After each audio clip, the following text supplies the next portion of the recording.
adding effects in the mixer.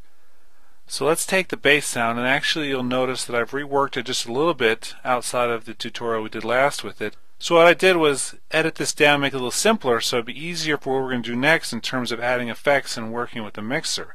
So what we have first is the boo bass, and this is what we're going to work with effects first. And we have to look, we have it assigned to FX10, which translates into channel 10 here, and I think it'd be a good idea to rename this now to bass so that we don't have to keep on looking and seeing where it is. And as we go through this we can rename all of them, but for the moment let's just name bass. And once this is selected, the mixer over here now reflects what's on this particular channel. So if we have effects here, it's affecting the bass channel. So this will switch and change depending on which one is highlighted. Now if we want to hear this all by itself, the other thing we can do is click on the channel and press S on the keyboard, and that will solo it out. You could also right click and say solo as well. So now we can hear the bass.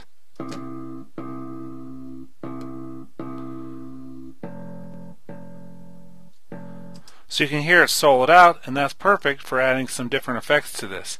Now we have some stuff built on, a little equalizer, and what this does is change the frequencies, the high frequencies, mid frequencies, low frequencies, and we have some basic controls over those right here. So we can actually boost them up or pull them down based on this right here, etc. If we play this, we might be able to hear some of this in action.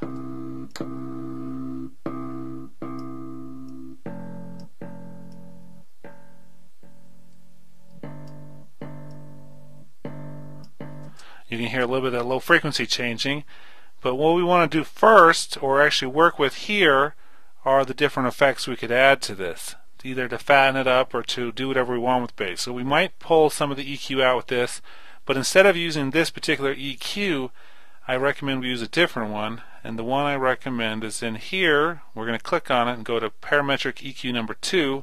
This has some really great features, and one of them is the way it can look at the frequency. So let's push play.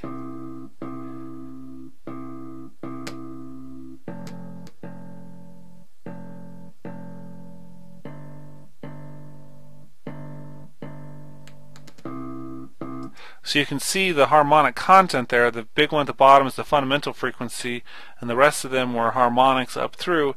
So if we wanted to work with this, we don't have to guess. If you can't hear it, you can actually see it and work with it from that perspective. So this is a great tool, and we can use it to boost a little bit up in the low frequency if we want to. We could also use it to kind of roll off some mids if there's a little too muddy there, or pull down the highs as well. Now we're going to talk a little bit more about this in the next tutorial, because I think it's important to work with this at the sound source as well. The actual original sound has some controls on it which we're going to use instead of doing this with EQ. So let's wait to do the EQ until after we do that as well. Now the other thing we might want to do though is put a compressor on here. This is one of the compressors. This is the simple one. And so what this does is allow us to control the dynamic range, or the louds and softs. Think of this as an automatic volume control or fader on your mixer console. So how this works is, number one, we have a threshold, which is like the ceiling. So anytime we set this down, anytime the bass gets louder than this, it's going to reduce the volume based on the ratio. So if it's a 1-to-1, that means for every one that goes in, one's going to come out. So if you have it set 5-to-1, that means for every 5 dB or 5 units of volume louder than that threshold, only one is going to come out, so it gets turned down by 4. So at a 5-to-1, if you have 15 dB above the threshold, that means only 3 are going to come out, because for every 5, 1 goes through. So it gets turned down by a total of 12. And then we can turn up the gain again once it's all pulled down to make it louder, and then we can adjust the attack and release.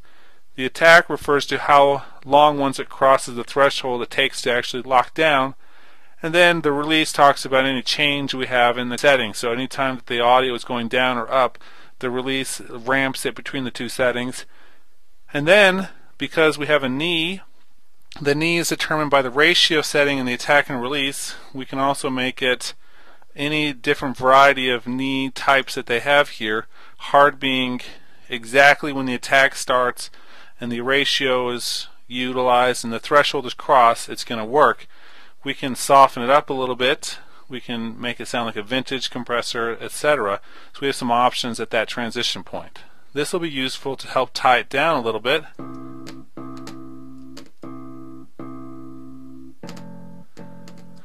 And we're having a little distortion on the bass. I think it's because it's pushing pretty loud, but that's okay at this point. We're just working with effects, and it's not as critical for the moment. When we get into the final mix, we'll really track down each point of distortion and see what's going on with it. Now, one last thing I want to talk about. This is a new feature in 8, that we can actually hover above these and use the scroll wheel in your mouse to change places.